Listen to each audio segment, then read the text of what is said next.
गोरखपुर हमले के आरोपी मुर्तजा से जुड़ी एक और बड़ी जानकारी इस वक्त एबीपी गंगा के पास है।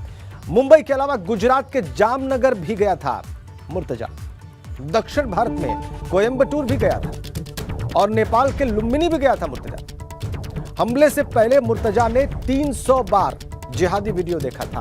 वो वीडियो जो किसी को भड़का सकता है, जो परिवर्तन कर सकता है विचार में, 300 बार देखा गया।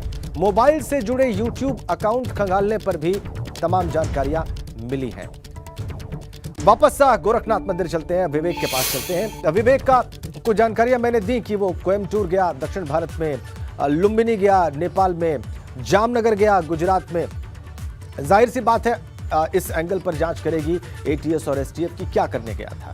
लेकिन यह भी एक सवाल सभी के मन में होगा कि जो व्यक्ति केमिकल इंजीनियरिंग किया हुआ हो, बॉम्बे आईआईटी जैसे प्रसिद्ध और नामचीन संस्थान से, प्रतिष्ठित संस्थान से, वो बहुत ब्राइट स्टूडेंट रहा होगा अपने करियर में, और इतना अच्छा अध्ययन करने के बाद उसने नौकरी भी की और फिर नौकरी छोड़ दी। उसके पिता ये कह रहे हैं कि मानसिक स्थिति की वजह से नौकरी छोड़ी। इस बारे में भी क्या कोई जांच हुई अभी तक?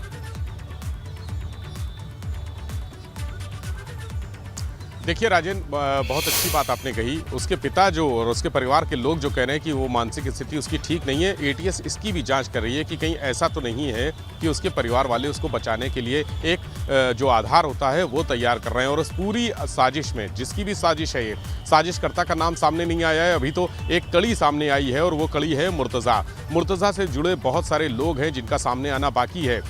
इसके लिए एटीएस और एसटीएफ की टीमें लगातार कोशिश कर रही हैं। लेकिन जो उसके परिवार वालों का कहना है कि उन्होंने जिस तरह से उसको प्रोटेक्शन देने की कोशिश की, उसको पागल साबित करने की कोशिश की, उसको मानसिक रूप से विक्षिप्त साबित करने की कोशिश की, तो वो भी शक के घेरे में है। वो भी एटीएस और एसटीएफ की लगातार निगाह में बने हुए हैं और उनकी भी छानबीन चल रही है। मुर्तजा के पास से जो मोबाइल मिला है, कुछ इंटरनेट कॉल उससे की गई हैं, कुछ व्हाट्सएप कॉल की गई हैं, कुछ वीडियो कॉल्स भी हैं जो एटीएस को मिली हैं, एसटीएफ को मिली हैं, और उनकी कॉल्स की छानबीन की जा रही है। जिन जिन लोगों से उसने संपर्क किया है उनसे लगातार एटीएस और एसटीएफ की टीमें उनसे कोशिश कर रही हैं कि वो लोग किसी तरह से गिरफ्त में आ जाएं, शिकंजे में आ जाएं।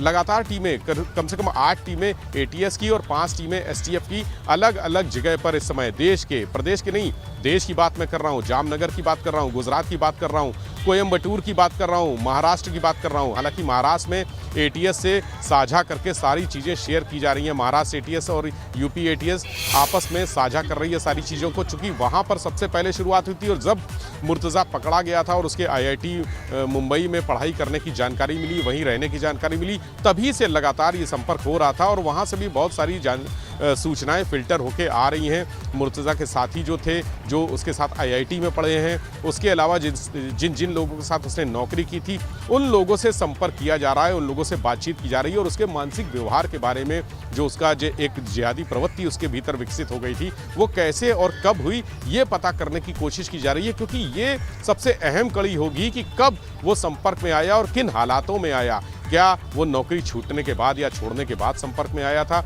या उसके पहले से उसके मन में ये सब चीज़ें थीं कि ऐसा करना है, जिहादी मानसिकता दिखानी है, एक जिहाद करना है। ये सब चीज़ें अगर सामने आ जाएंगी, इन सब चीज़ों को फिल्टर करके एक कड़ी से कड़ी जोड़ने की कोशिश कर रही हैं सुरक्षा एजेंसियां। और जब तस्वीर उभरेगी उसके बाद ये पूरा नेटवर्क सामने आएगा। उसके दोस्त, बिल्कुल ठीक कह रहे हैं कि शेल्टर देने वाले अकाउंट्स भी निकाले जा रहे हैं कि क्या अकाउंट में। आप कह रहे हैं कि कड़ियां जो अभी तक जानकारियां प्राप्त हुई है, उनकी कड़ियां जोड़कर एक पिक्चर बनाने का प्रयास है।